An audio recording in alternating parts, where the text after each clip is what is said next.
ईड़ा और पिंगला में संतुलन लाना एक बहुत महत्वपूर्ण हिस्सा है संतुलित जीवन जीने के लिए। दिन में 4 बार 40 मिनट के दौरान एक तरह का परिवर्तन होता है। इन्हें संध्या काल या संध्या कहते हैं, क्योंकि इस समय ईड़ा और पिंगला में संतुलन बहुत तेजी से बदलता है।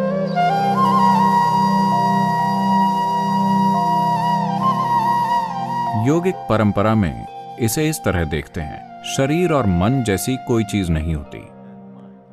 भौतिक शरीर होता है, मानसिक शरीर होता है, ऊर्जा शरीर होता है। ऊर्जा शरीर में 72,000 नाड़ियां शामिल होती हैं। जब हम नाड़ी कहते हैं तो इसका मतलब है एक चैनल या रास्ता। नाड़ी का मतलब कोई नस नहीं है। अगर आप इस शरीर को काटकर खोलें तो आपको नाड़ियां नहीं दिखेंगी। ऐसी कोई चीज भौतिक रूप में नहीं है। लेकिन अनुभव के तौर पर अगर आप अपने सिस्टम में ऊर्जा की गतिविधि की प्रकृति को देखें तो आप पाएंगे कि वो हमेशा स्थापित मार्गों पर चलती है, इधर उधर कभी नहीं।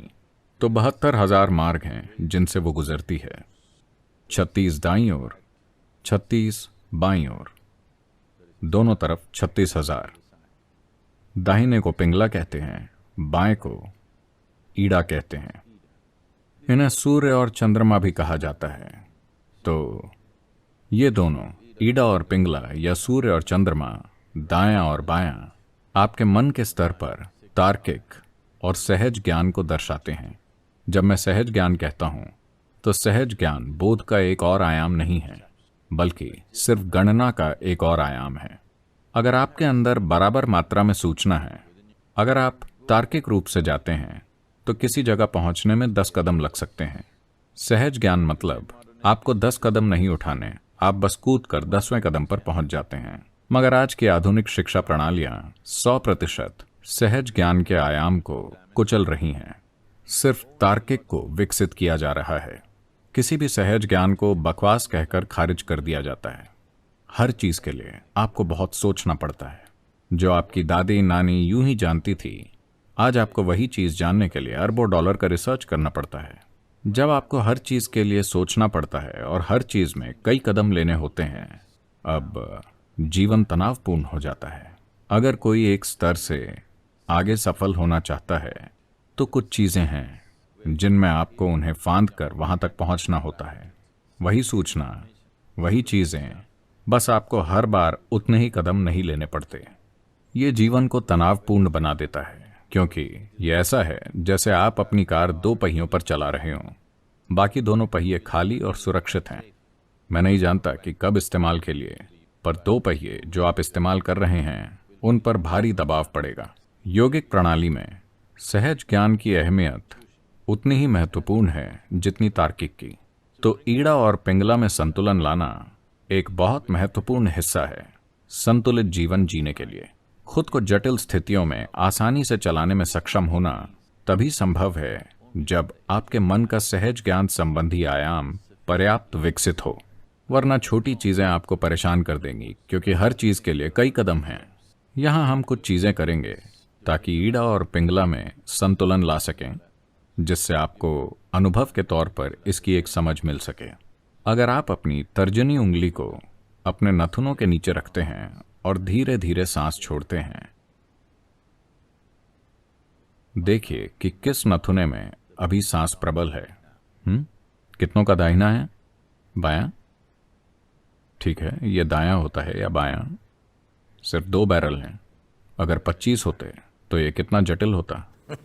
अगर आप दिन भर के दौरान खुद पर गौर करें तो आपने ध्यान दिया होगा कि लगभग 40 से 48 मिनट के बीच सांस की प्रबलता दाएं से बाएं और बाएं से दाहिने की तरफ बदलती है।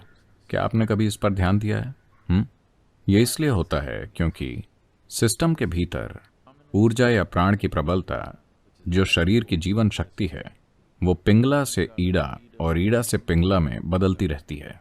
हर 40 मिनट पर एक बार ऊर्जा के बदलने के बाद अगले 8 मिनट के अंदर सांस बदल जाती है। अगर आप सेहत और खुशहाली की संपूर्ण स्थिति में हैं तो वो कुछ पलों में, या हम कह सकते हैं तुरंत ही बदल जाएगी। ये परिवर्तन हर 40 मिनट में होता है, पर दिन के कुछ समय के दौरान, जिन्हें ट्वाइलाइट जोन कहा जाता है, जिसका मतलब है संध्या काल, सूर्योदय से 20 मिनट पहले, सूर्योदय के 20 मिनट बाद, ओ ठीक है सदगुरु, अगर कोई दूसरा समय है तो बताइए, दोपहर से 20 मिनट पहले, दोपहर के 20 मिनट बाद, सूर्यास्त से 20 मिनट पहले, सूर्यास्त के 20 मिनट बाद, आधी रात से 20 मिनट पहले और आधी रात के 20 मिनट बाद। 40 मिनट के दौरान दिन में 4 बार एक तरह का परिवर्तन होता है। इन्हें ट्वाइलाइट जोन या संध्या कहते हैं, क्योंकि इस समय ईडा और पिंगला में संतुलन बहुत तेजी से बदलता है। क्योंकि वो आपके अंदर तेजी से बदल रहा है, इस समय उसमें संतुलन लाना बहुत आसान है। एक हद तक दुनिया में लगभग हर कहीं किसी भी आध्यात्मिक प्रक्रिया या साधना का मतलब है सुबह शाम। संध्या आध्यात्मिक साधना का पर्याय बन गई है। वो समय कई साधनाओं का पर्याय हो गया है। तो ईडा और पिंगला में संतुलन लाना एक इंसान के संतुलित विकास के लिए महत्वपूर्ण है। आप वाकई अपने अंदर आराम तभी महसूस करते हैं जब आप किसी रूप में संतुलित होते हैं।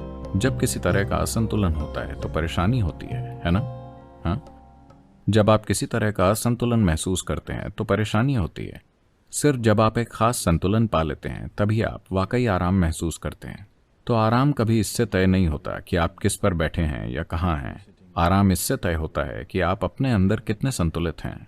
ये मूलभूत आराम जो हर इंसान में होना चाहिए, दुर्भाग्य से कई सारे लोग उससे वंचित हैं। एक जगह पूरी सहजता से सिर्फ बैठना अभी अधिकांश लोगों के साथ नहीं हो पाता है ना? बस आराम से बैठना पूरी सहजता से, ये नहीं होता। तो जब ईज यानी आराम नहीं है तो ये डिसीज है। चाहे आपने मेडिकल जांच कराई हो या नहीं, ये एक बीमारी है। अगर परेशानी एक समय के बाद जारी रहती है तो वो खुद को शरीर में एक खराबी के रूप में व्यक्त करेगी, जो किसी तरह के रोग के रूप में दिखाई देती है। हर तरह की समस्या के लिए अविश्वसनीय नाम सामने आ रहे हैं। मूलभूत कारण कि सिस्टम क्यों अपनी अवधि पूरी नहीं करता। इसे अपनी अवधि पूरी करने के लिए डिजाइन किया है, पर यह अपनी अवधि पूरी नहीं कर रहा क्योंकि हम इसे असंतुलन के अलग अलग स्तरों पर रखते हैं। आप अपनी कार हर समय बस 2 पहियों पर चलाते हैं तो कुछ ना कुछ खराब होगा। इसी तरह पूरे सिस्टम को ठीक से नहीं रखा जा रहा है। सिस्टम में पर्याप्त संतुलन नहीं है।